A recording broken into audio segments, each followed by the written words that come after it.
Hey guys, welcome to Handmade Haley. I'm Haley and today we're going to be making Mickey flower ears. The first thing you're going to need is some fake fabric flowers. Now you can find these in a craft store or a dollar store. It doesn't really matter where you get them from. The only thing you want to keep in mind when you're getting them is you want to get something that's a little bit flat. As you can see with these roses, they have the green leaves on them that you can take off. That will work as something that's flat, or you can use something like the purple flowers that you see here. They lay pretty flat. It doesn't really matter what you get, but you do want something flat for a base. So for the Mickey part of our Mickey flower crown, you're going to want to get some kind of thick wire. A lot of people use gold. It looks really nice with the flowers. It looks really great in like your springtime pictures. So we got gold, but you can get silver or bronze or any other kind of wire that you want. Just make sure that it's thin enough that you can work with it, but also thick enough that it's going to hold its shape. I can't remember what gauge of wire this is, but just kind of feel it out. You also need some kind of headband. I had these laying around from a project I just finished for my niece. So these are actually child-sized headbands. They are black. They don't match the gold at all, which is fine. I guess you can't really see it when you're wearing them. But they are small and do cause slight headaches. So if you can avoid wearing a child-sized headband, go ahead and do that. If you already have something like this laying around, you might as well just use it. You're gonna want some pliers as well and some wire cutter. I have a plastic mallet instead of a hammer, which worked really great since it doesn't do too much damage to the wire.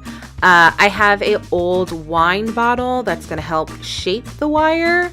And I also have this tool from my jewelry class days that I don't remember what it's called, but it holds the wire in place for you and it's really, really helpful. So just anything that it's going to hold the wire for you as you bend it and manipulate it, get that. Not pictured here is some sandpaper. Any grit will do. You just need a light. You're just trying to lightly scuff up your ears at one point, so nothing too hardcore. And you're also going to need a glue gun. All right, step one. So I can't show you me cutting the wire because I cut it at my sister's house and brought it home. And she lives in Maryland and she has the rest of the wire. So just pretend like I showed you how to cut your wire.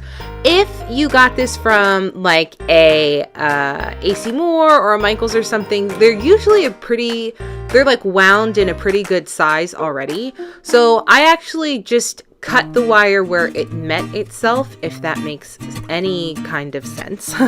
And it makes a circle when you do that. Sometimes it's a little bit out of shape, which is why here we're going to be using the wine glass and the mallet to bend it back into shape.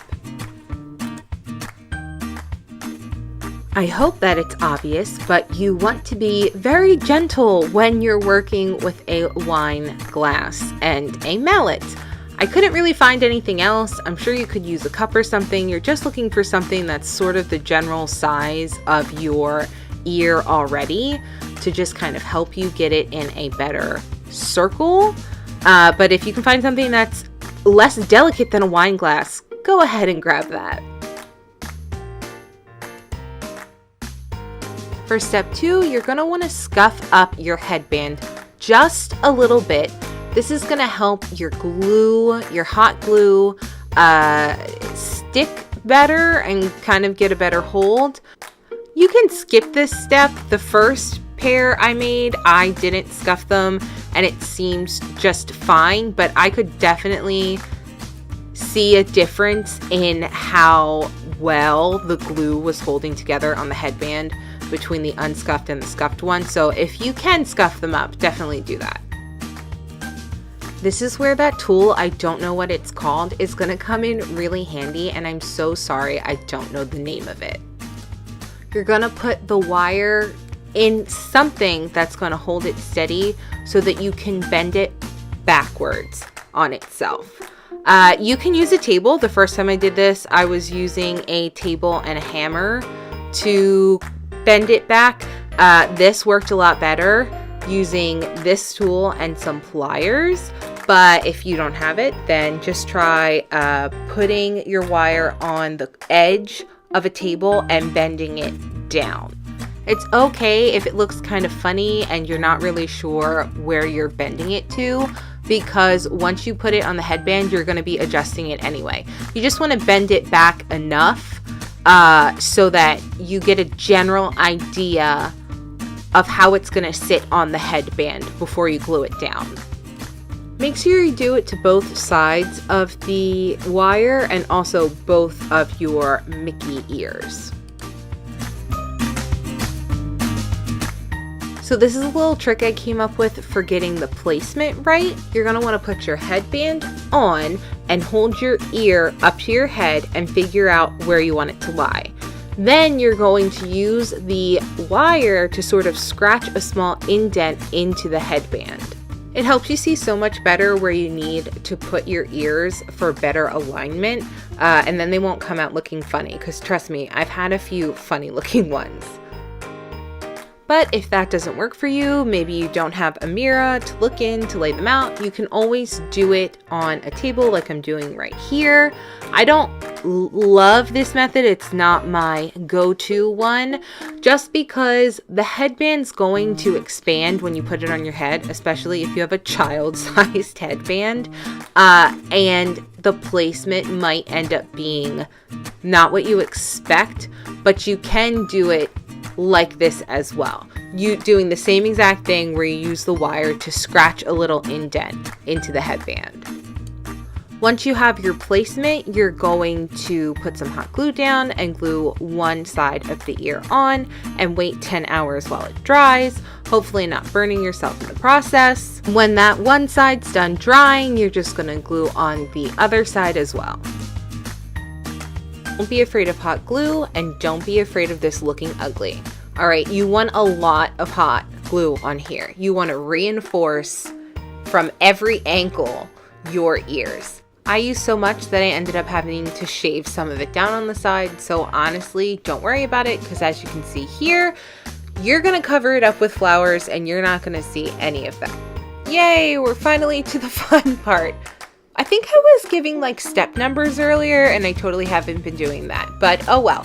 Okay, so here's where your flat flowers are gonna come in super handy. You want to create a base with your smaller, flatter flowers for your big flowers to sit on.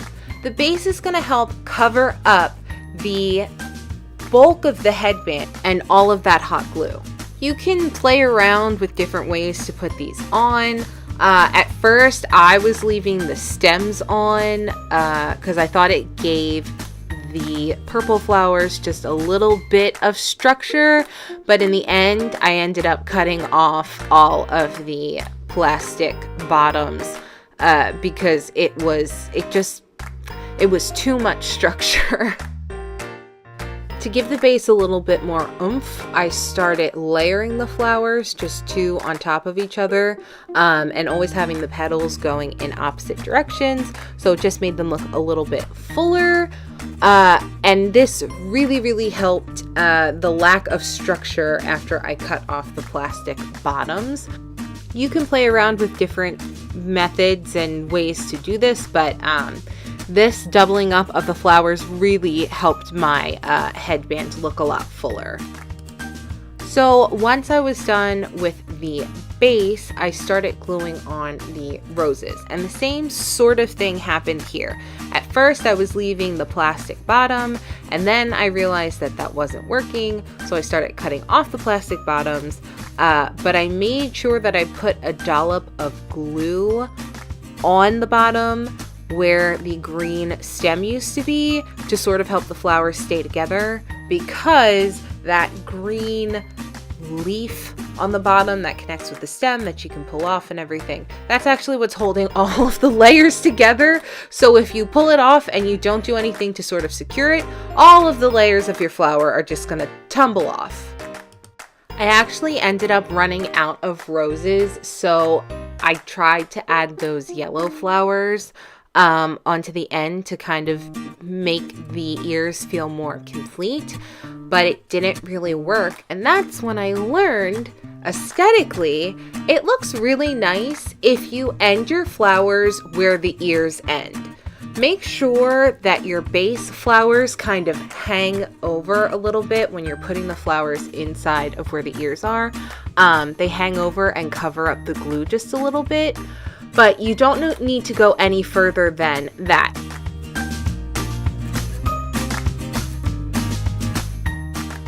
I added purple flowers to the outside of the ears, and it's just way too far down the headband, and I hated how it looked, and I actually ended up cutting them off. I added a few extra purple leaves around to sort of cover up the hot glue from where the ears were glued on, but I definitely don't think that you should put a bunch of flowers past the end of the outer ear. When you're done with your initial layout, take a couple of minutes to just sort of fill in any empty spots. There's going to be a few different places where you're like, oh, I can still see the glue, or oh, this looks really, like flat here.